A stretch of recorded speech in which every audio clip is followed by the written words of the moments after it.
दोस्तों, अगस्त 1947 में भारत का बंटवारा हो गया और पाकिस्तान नाम का नया देश अस्तित्व में आया।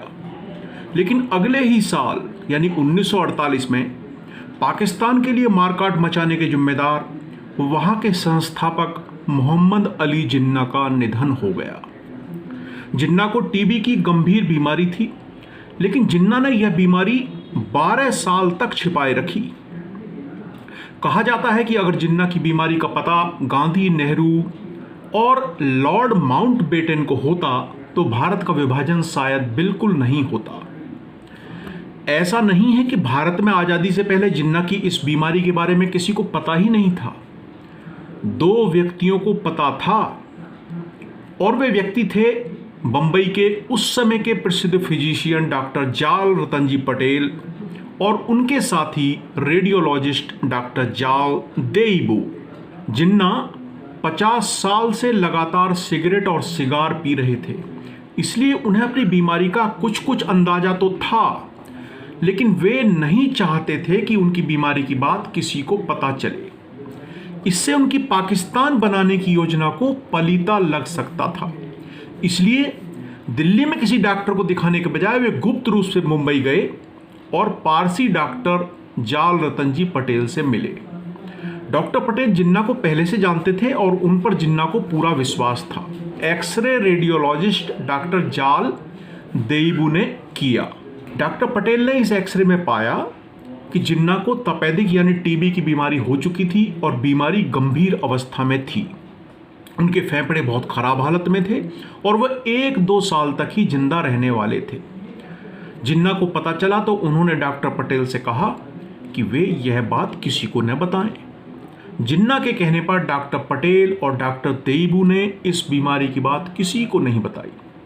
लैरी कॉलिंस और डोमिनिक लेपियर ने भारत की आज़ादी पर एक किताब लिखी, फ्रीडम एट मिडनाइट।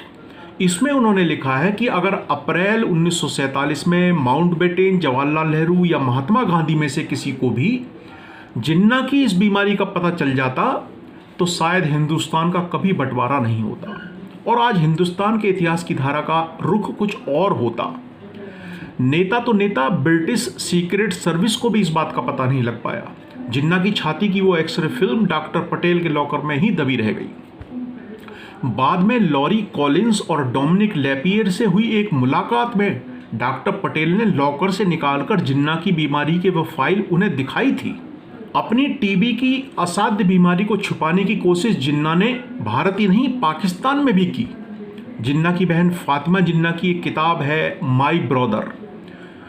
उसके अनुसार वे थकान और अन्य परेशानियां भी महसूस करते थे, लेकिन लोग जब पूछते थे तो कह देते थे उनका पेट कुछ ठीक नहीं है, पेट ठीक हो जाएगा तो वे स्वस्थ हो जाएंगे।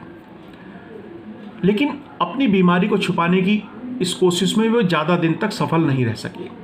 हिंदुस्तान के बंटवारे के करीब 1 साल बाद जुलाई 1948 में जब जिन्ना की तबीयत ज़्यादा बिगड़ी तो उन्होंने डॉक्टर से इलाज कराने की सहमति दे दी। इस पर उनके साथ ही रह रही उनकी बहन फातिमा ने पाकिस्तान सरकार से कहकर लाहौर के प्रसिद्ध फिजिशियन डॉक्टर कर्नल इलाही बख्श से जिन्ना का इलाज कराने की व्यवस्था करवाई। डॉक्टर इलाही बख्श ने अपनी किताब कायदे आजम में लिखा कि उनसे भी जिन्ना ने यही कहा कि उन्हें कोई खास बीमारी नहीं है, बस पेट कुछ ठीक नहीं है। लेकिन डॉक्टर इलाही बख्श ने जब जांच और टेस्ट किए तो पता चला कि जिन्ना का पेट तो दुरुस्त है, लेकिन उन्हें टीबी की गंभीर बीमारी है। जब डॉक्टर ने टीबी के बारे में जिन्ना को बताया तो जिन्ना के जवाब से डॉक्टर चौंक गए। जिन्ना ने कहा, मैं तो 12 साल से जानता हूं कि मुझे टीबी है। जिन्ना के अनुसार उन्होंने अपनी बीमारी को इसलिए उजागर नहीं किया ताकि हिंदुस्तान में लोग उनकी मौत का इंतजार न करने लगे। यानी जिन्ना को इसका एहसास था कि यदि उनकी बीमारी की बात कांग्रेस के नेताओं को पता चल जाती तो मुस्लिम लीग को पाकिस्तान मिलने की संभावना बहुत क्षीण हो जाती। यहाँ सवाल उठता है कि बंबई में डॉक्टर पटेल ने तो जिन्ना को देश की आज़ादी और विभाजन से कुछ ही महीने पहले देखा था, फिर जिन्ना ने 12 साल से टीबी रोग की जानकारी होने की बात क्यों कही?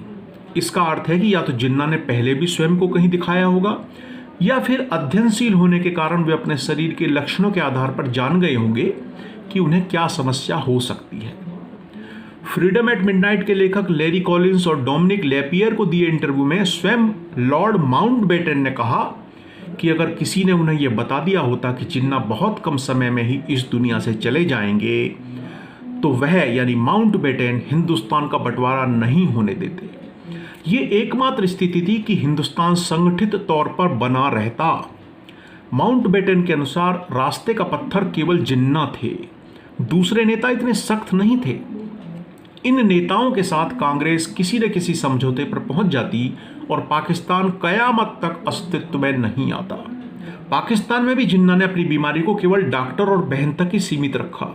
यहां तक कि पाकिस्तान के प्रधानमंत्री लियाकत अली खान जब 30 जुलाई 1948 को जिन्ना का हाल जानने उनके आवास पर पहुंचे तो जिन्ना ने उनसे भी अपनी बीमारी छिपाई। सितंबर 1948 में जिन्ना को ब्रेन हेमरेज और निमोनिया एक साथ हो गया। अमेरिका से भी कुछ डॉक्टर बुलवाने की व्यवस्था की गई, लेकिन जिन्ना को बचाया नहीं जा सका। 11 सितंबर 1948 को जिन्ना को क्वेटा से कराची ले जाया गया। इस दौरान वे कृत्रिम ऑक्सीजन पर थे।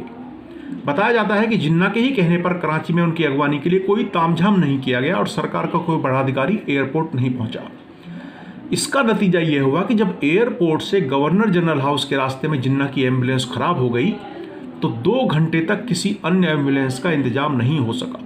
इस दौरान जिन्ना खराब एम्बुलेंस में ही पड़े रहे और उनके चेहरे पर मक्खियां भिनभिनाती रही। यही देरी और उमस व गर्मी जिन्ना के लिए घातक साबित हुई और अपने आवास पर पहुंचने के 4 घंटे बाद उनकी मौत हो गई।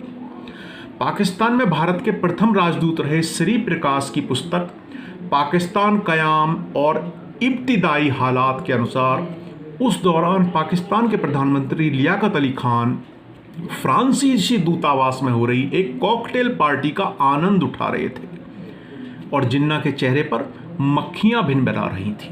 पारसी परिवार में जन्मे डॉक्टर जाल रतन जी पटेल को भारत सरकार ने 1962 में पद्म भूषण सम्मान से नवाजा था। ऐसा इसलिए क्योंकि वो बहुत प्रसिद्ध डॉक्टर थे और बड़े बड़े नेताओं, उद्योगपतियों आदि का इलाज करते थे।